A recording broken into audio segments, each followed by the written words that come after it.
This is Emotional Alchemy, and today we are surrendering control.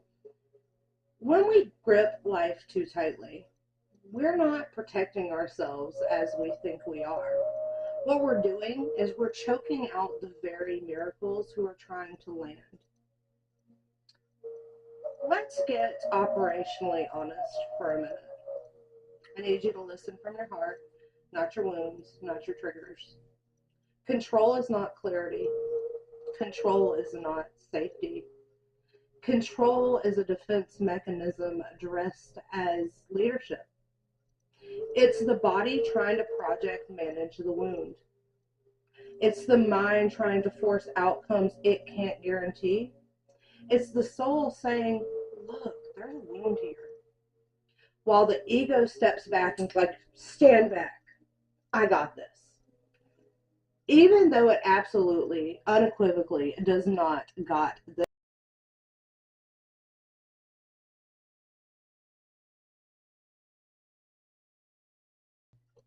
Welcome to the Pontificated, the side of the interwebs where we bridge the gaps between science and spirituality, merging mind, body, and soul. I'm your host, Rain, Usui Reiki Master, energy healer, acupressurist, licensed cosmetologist, Reiki infused press-on nail artist. And we're going to take a moment for these. Link is in the description to get your own custom set, and I'm an overall occult enthusiast. This is the corner where we're bridging the gap. We're about to take control and learn what it means to surrender. Because we live in a very ego-driven society, your nervous system has been over-functioning like it's on salary with no PTO, no lunch breaks, and a boss that keeps just asking for one more thing. Let's bring our body back into the conversation. We're going to work with a few acupressure points to release control lodged in the fascia and restore emotional equilibrium. Remember, the more we settle our nervous system, the easier it is for us to connect with God. We're able to clear the distortions to see where we've been programmed through religion, society, all of the ways, television, music, to the brass tacks of who we are. And then that point is when magic happens and we create miracles. The points we're going to use today are some that we've already used in the series, but they are beneficial, they are easy to access, and quick acting. Our first is pericardium 6. It's our inner gate. So we're going to have our hand out. We're going to take our fingers 3 widths below the wrist crease between the center tendons. So right about yay. The benefits of this spot, and you can use slow circular motions, pressure, or tapping, whatever works best for you, for about 30 to 60 seconds per side. So our benefits are we're going to calm our racing thoughts. It softens chest tightness and looping worry, which is absolutely beautiful.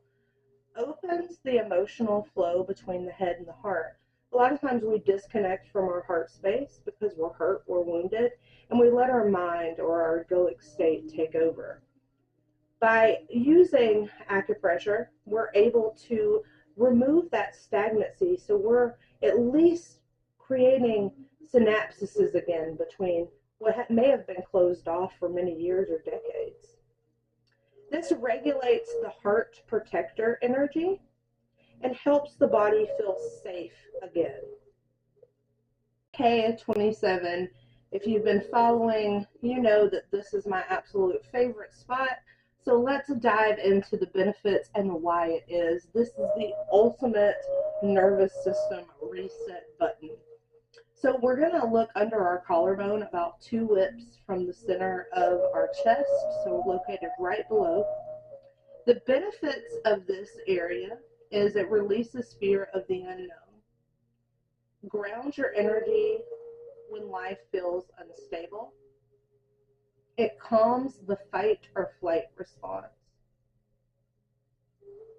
reduces compulsive planning and over anticipation. It expands the breath and stabilizes the chest, releases the body, and reassures that there is safety internally. Many of us will experience things in our lives that cause us to disconnect, and so this is a beautiful point to start reconnecting that heart and that mind space. Our last acupressure point for surrendering control is going to be governing vessel 20. It's the 100 meetings point. It's the center of the head. This space clears out mental heaviness. It opens the channel to intuition and higher guidance. It reduces overwhelm and tension, as well as opens the flow of the crown chakra. Grab your journals because it is time to have an honest conversation with both sides of our polarity. On one page, we're going to title that Dear Control. And you're going to let this voice speak freely, completely unedited. We need to be able to have raw, vulnerable conversations with ourselves in order to have these with others, to get our ultimate goals and desires. So ask Control, what are you trying to protect me from? What wound are you managing? And again, don't edit what comes out on the paper. This is your soul trying to finally have an honest conversation. Let control be honest, raw, and messy. And you're going to write until you feel clearer, until you feel like you've got it all out of your vessel. At that point, we're going to move to the next page and title the top of that, Dear Surrender. What do you want me to trust? What am I being invited to let go of? In what ways do I need to soften? Let surrender guide you with clarity and conviction. I like to set up a little ritual when I do any shadow journaling or any shadow work at all. Light a candle. Clean your space with some Florida water, sage, whatever you use, aromatherapy. Use some bells, some sound bowls, some meditation music to really set the mood, to soften the body, soften the mind, and be vulnerable to have that first deep, intimate conversation with parts of you that have been buried below the ego. This is where the true magic happens in life. It's where we view the patterns and we are able to course correct those. The dialogue that we create in our journal becomes a bridge to where you stand and where you're ultimately going. It reminds you you can only control you, your boundaries, your choices, your responses, your energy. You cannot control outcomes. You cannot control timing.